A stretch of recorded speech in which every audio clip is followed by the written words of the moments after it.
Halo semuanya, pada video kali ini kita akan mempelajari bangun ruang sisi datar.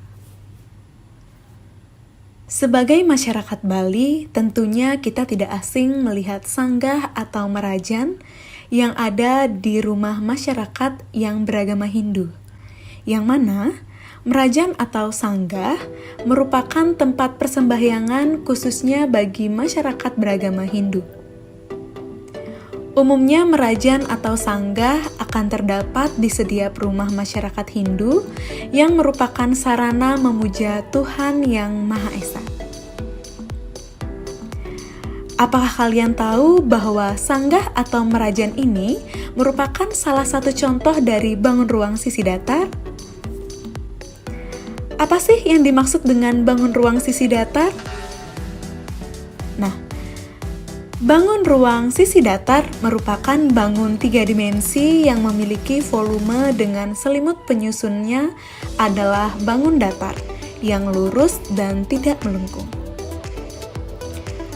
Adapun contoh bangun ruang sisi datar diantaranya adalah yang pertama yaitu kubus.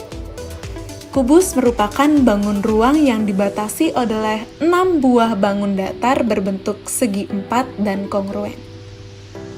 Yang kedua, balok. Balok merupakan bangun ruang yang dibatasi oleh 3 pasang bangun datar berbentuk segi empat yang kongruen dan sejajar. Yang ketiga, prisma. Prisma merupakan bangun ruang yang dibatasi oleh 2 bangun datar yang kongruen dan sejajar, serta bidang lain sebagai sisi tegak. Dan yang keempat, limas. Limas merupakan bangun ruang yang dibatasi oleh sebuah bangun datar sebagai alasnya dan sisi-sisi tegak yang bertemu pada satu titik. Pada video ini, kita akan mengkhusus membahas mengenai unsur-unsur serta jaring-jaring bangun ruang sisi datar.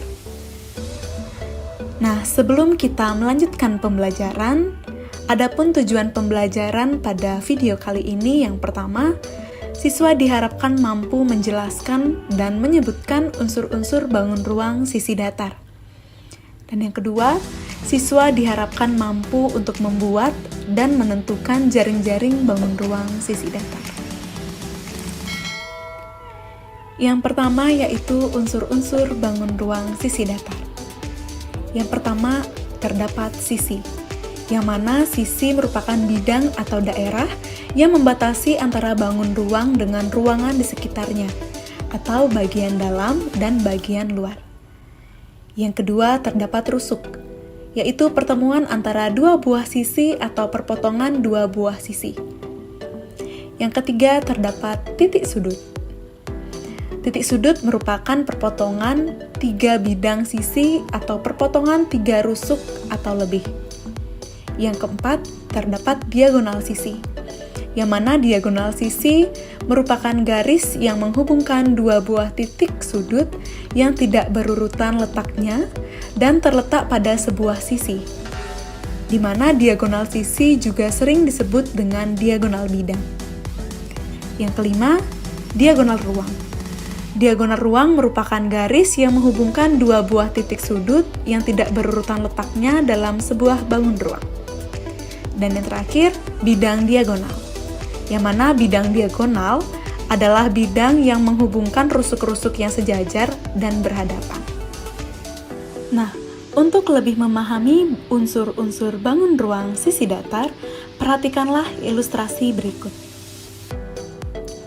Terdapat bangun ruang kubus ABCD EFGH, yang mana kubus memiliki titik sudut sebanyak 8 buah, yaitu titik A, B, C, D, E, F, G, dan H.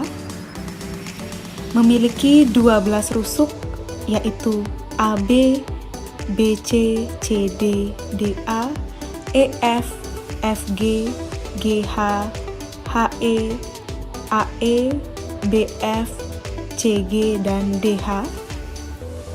Memiliki 6 buah sisi, yaitu ABCD, BCFG, ABEF, ADEH, CDGH, EFGH. Memiliki diagonal sisi sebanyak 12 buah, yaitu AF, BE, AH, DE, BG, CF, CH, DG, EG, HF, BD, dan AC. Memiliki diagonal ruang sebanyak 4 buah, yaitu AG, BH, CE, dan DF, dan memiliki 6 buah bidang diagonal, yaitu ACEG, BDFH, ABHG, BCEH, CDEF, dan DAHE. Dengan melihat unsur kubus pada gambar sebelumnya, kalian dapat menentukan unsur bangun ruang balok, prisma, dan limas dengan memperhatikan tabel berikut ini.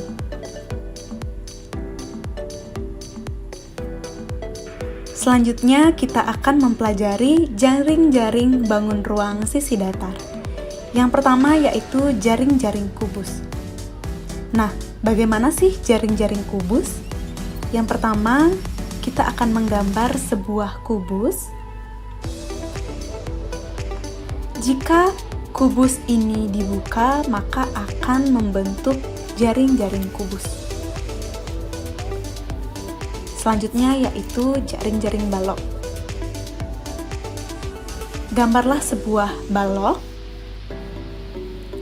Lalu perhatikan jika balok ini dibuka, maka kita akan mendapatkan jaring-jaring balok. Yang ketiga, prisma. Sama halnya dengan balok dan kubus, gambarlah sebuah prisma. Dengan membuka bangun ruang prisma, maka kita akan mendapatkan jaring-jaring prisma. Dan yang terakhir, yaitu jaring-jaring limas. Gambarlah sebuah limas. Nah, setelah kita membukanya, maka kita akan mendapatkan jaring-jaring limas. Nah, berikut merupakan jaring-jaring kubus lainnya yang dapat kita buat.